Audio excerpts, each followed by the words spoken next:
Oke, selamat datang. Pernah kepikiran nggak kalau sebuah obrolan yang kelihatannya sepele itu ternyata punya nilai yang luar biasa besar? Bahkan saking besarnya bisa nambahin penghasilan Anda secara langsung. Pasti pernah kan ngalamin ini? Lagi di momen penting, entah itu presentasi atau sekedar ngobrol biasa, tiba-tiba kepala rasanya kosong, blank, bingung mau ngomong apa. Tenang, ini masalah yang wajar banget kok. Tapi tenang, ada solusinya. Dan solusinya ini seru. Yuk, kita coba sebuah permainan simple yang bisa melatih otak kita supaya nggak pernah lagi kehabisan kata-kata. Gini cara mainnya, gampang banget. Anda ambil 3 kata acak yang sama sekali nggak nyambung. Terus, tanpa mikir panjang, paksa diri Anda buat bikin cerita singkat, 1 menit aja cukup, yang menyatukan ketiga kata itu. Ingat ya, tujuannya bukan buat bikin cerita yang sempurna. Bukan. Tujuannya cuma buat maksa otak kita mulai ngomong dan berimprovisasi. Biar kebayang, kita lihat contoh langsung dari sumbernya ya. Bayangin Anda dikasih 3 kata ini, 2025, lari pagi, sama public speaking. Gimana nyambunginnya? Gampang.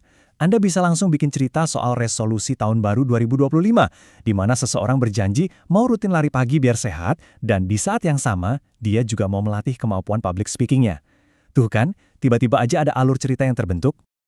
Oke, sekarang kita geser sedikit. Kemampuan improvisasi ini ternyata bukan cuma sekedar main-main loh. Ini adalah sebuah alat profesional yang gila, dahsyat banget. Kita lihat dari sebuah studi kasus yang mungkin nggak pernah Anda duga sebelumnya. Saking pentingnya skill ini, ternyata perusahaan transportasi online sampai merasa perlu untuk melatih para driver mereka. Latihan apa? Seni improvisasi. Ini nunjukin kalau jadi driver itu bukan lagi sekedar soal nyetir, tapi soal membangun koneksi. Bedanya itu kelihatan banget. Kalau driver standar, ya fokusnya cuma gas dan rem. Tujuannya nganterin penumpang dari titik A ke B. Udah. Sebaliknya, driver 5.0 ini beda. Fokusnya itu merasakan penumpang. Tujuannya membangun hubungan. Dan skill utamanya jelas bukan cuma nyetir, tapi komunikasi dan empati. Jadi, inti dari semuanya itu ada di sini, punya sense atau kepekaan, mampu membaca situasi dan beradaptasi, bukan cuma menjalankan tugas kayak robot. Aturannya pun praktis banget, mulai dengan sapaan yang hangat. Coba lempar 1 atau 2 pertanyaan yang bisa memancing obrolan. Tapi, nah ini yang paling penting, kalau penumpangnya pakai headphone atau jawabnya singkat-singkat, ya sudah, hargai keheningan mereka, jangan dipaksa. Dan pastinya selalu akhiri perjalanan dengan sopan. Itulah yang namanya kepekaan. Nah, mungkin sekarang Anda mikir, oh ini semua pasti biar dapat rating bintang 5 atau tip gede ya. Ternyata bukan itu tujuan utamanya. Ada hadiah lain yang jauh lebih besar dan lebih menguntungkan. Jadi, kalau gitu buat apa para driver ini repot-repot melatih kemampuan komunikasi mereka? Apa sih grand prize-nya? Jawabannya bukan hal-hal yang mungkin langsung kepikiran sama kita. Rating bintang 5 itu penting, tip juga penting, jelas. Tapi itu bukan tujuan akhir dari permainan ini. Ini dia tujuannya kerja offline. Maksudnya apa? Ini kondisi di mana seorang penumpang sudah merasa percaya dan nyaman banget, sampai-sampai mereka menyimpan nomor driver itu untuk disewa secara pribadi di lain waktu. Jadi langganan gitu. Dan ini adalah sumber pendapatan yang stabil. Dan pendapatan tetap yang menggiurkan ini cuma bisa didapat kalau ada satu hal fundamental yang berhasil dibangun. Dari mana? Ya dari obrolan singkat di dalam mobil itu. Dampaknya nyata banget loh. Menurut sumber kami, seorang driver melaporkan bisa mendapatkan penghasilan tambahan sampai 4,6 juta rupiah per bulan dari kerja offline ini.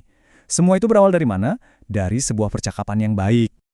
Prinsip ini sebetulnya berlaku di mana saja. Ini bukan cuma pelajaran buat driver transportasi online, tapi ini pelajaran buat kita semua, di industri apapun kita berada. Coba deh pikirin ini. Saat kita sewa mobil, produknya kan itu-itu aja ya. Mobilnya sama, fiturnya sama.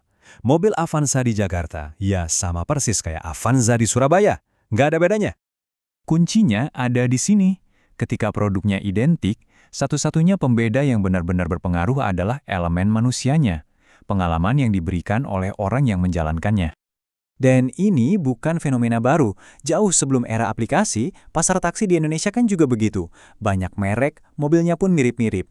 Tapi entah kenapa, satu nama selalu menjadi pilihan utama. Pertanyaannya, kenapa? Kalau semua mobilnya sama, kenapa pelanggan rela menunggu lebih lama atau bahkan mungkin membayar lebih untuk satu merek tertentu? Jawabannya sederhana tapi sangat kuat. kepercayaan. Pelanggan percaya bahwa dengan merek tersebut, mereka akan mendapatkan standar pelayanan, keamanan, dan profesionalisme yang konsisten dan tidak akan mengecewakan. Dan kita kembali lagi ke inti dari semua ini. Kepercayaan itu gak muncul begitu saja, ia harus dibangun, dipupuk, dan dijaga. Dan alat utama untuk membangunnya adalah komunikasi. Jadi, coba kita renungkan ini. Di pekerjaan atau bisnis Anda, saat produk dan layanan terasa mirip dengan pesaing, percakapan seperti apa yang sedang Anda bangun untuk menciptakan kepercayaan dan menjadi pembeda yang sesungguhnya?